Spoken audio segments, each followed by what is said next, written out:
La GSP, l'Agence nationale de gestion des soins de santé primaire, est un établissement public de l'État, plus précisément un établissement public de santé qui a été créé en 2019 et elle a pour mission de gérer et coordonner les soins de santé primaires au sein des districts sanitaires, mais également au sein des centres de soins spécialisés.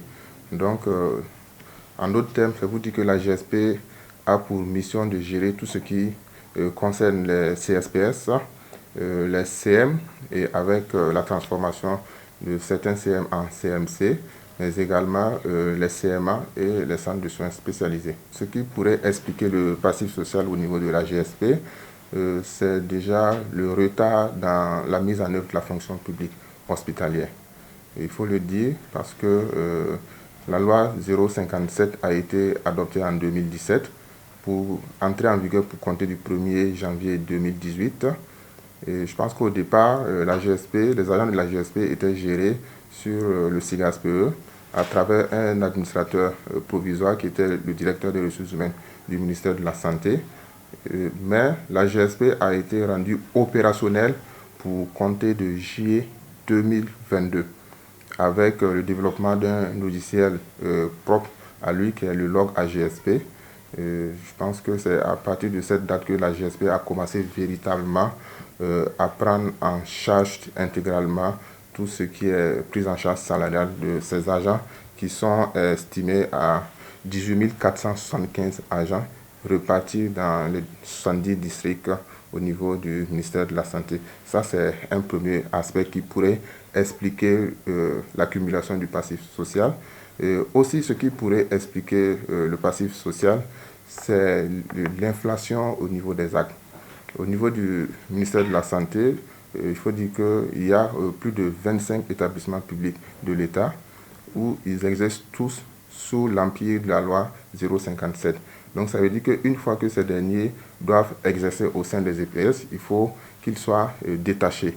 Donc c'est pour dire que déjà, si pour les agents, il faut prendre des actes de détachement. Et après, quand ils changent d'établissement public, il y a des actes qui sont également pris. Donc nous avons constaté vraiment que depuis l'arrivée de la fonction publique hospitalière, il y a une inflation dans la prise des actes. Donc ce qui aussi pourrait expliquer, parce que le plus souvent, les actes ne sont pas pris systématiquement. Il y a souvent un retard dû au fait du mécanisme. Et il faut noter que le ministère de la Santé, plutôt, est régi par deux lois. La loi 081, portant statut général de la fonction publique d'État et la loi 057 portant statut de la fonction publique hospitalière. Pour ce qui concerne également les causes de l'accumulation du passif, nous avons l'insuffisance dans la gestion des gardes. Parce que nous avons constaté que de temps à autre, il y a pas mal de difficultés liées à l'organisation des gardes qui ouvrent souvent la voie à des agissements tendant à une surconsommation des gardes dans certains cas. Pour ce qui concerne la nature réelle du passif, il faut dire que nous avons premièrement les reversements. Donc tout agent détaché au niveau de la GSP est d'abord reversé, mais dû au fait que l'acte est pris en retard, ce dernier vient déjà avec un passif. Donc ça veut dire que si tu viens à la GSP, tu as déjà un passif lié au reversement. Nous avons également les différentes indemnités nouvelles créées par le décret 2018-814. Il s'agit des indemnités de risque, contagion et contamination. Il y a une augmentation de l'indemnité d'astreinte. Il y a l'indemnité de formation spécialisée pour ce qui concerne les médecins spécialistes. Donc, il y a ces indemnités également qui sont là, qui constituent une partie du passif social. En plus de ces deux volets que j'ai cités, les reversements et les indemnités, nous avons les avancements d'échelon. Donc, il faut dire qu'il y a certains agents qui sont à la GSP qui ne sont pas à jour de leur carrière parce que les avancements ne sont pas pris. Donc, il y a les avancements. Et enfin, il y a l'indemnité de garde effective qui constitue le passif social au niveau de la GSP. Donc, il faut dire qu'au total, c'est 35 milliards 423 millions 593 620 le montant total du passif qui a été estimé.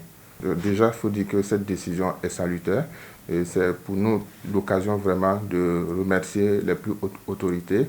Et de manière particulière, nos remerciements vont à l'adresse de son Excellence, Monsieur le Président du FASO, chef de l'État, président du Conseil des ministres, le camarade capitaine Ibrahim Traoré. Également, nous remercions son Excellence, Monsieur le Premier ministre, mais aussi nous remercions notre ministre de tutelle, le ministre de la Santé. Cette décision est une décision qui va permettre réellement l'appurement intégral et dans les meilleurs délais du passif. Il faut noter comme deuxième conséquence de cette décision, c'est vraiment éviter à l'avenir l'accumulation d'un nouveau passif à travers la prise des interventions majeures.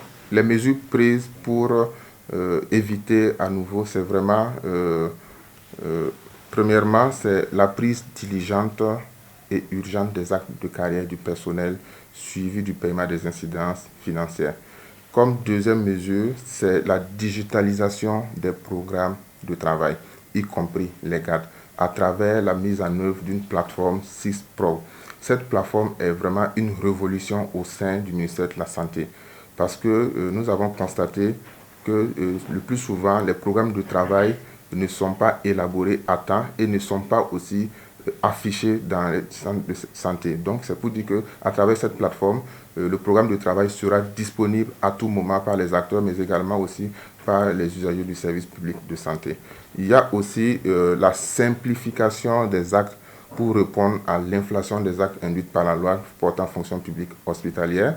Nous avons l'organisation des contrôles sur l'exécution des gardes effectives qui sera vraiment organisée de manière permanente.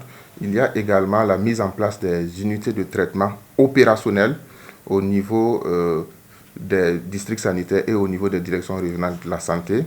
Et nous avons également prévu la mise en place d'un cadre de concertation semestrielle entre les différents acteurs, notamment le ministère en charge des serviteurs du peuple, le ministère de la Santé, mais également le ministère de l'Économie et des Finances.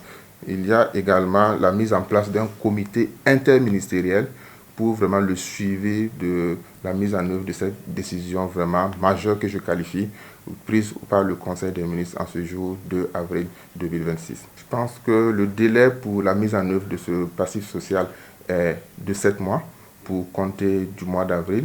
Déjà, des instructions ont été données pour la prise intégrale de tout ce qui est acte de carrière et nous avons pu identifier plus de 22 594 actes qui doivent être pris dans les jours à venir. Le deadline, c'est vraiment fin avril pour la prise de ces actes.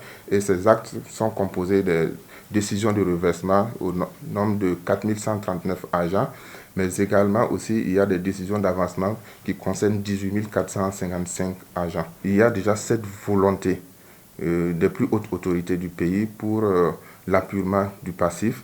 Nous avons travaillé pour avoir vraiment un passif exhaustif.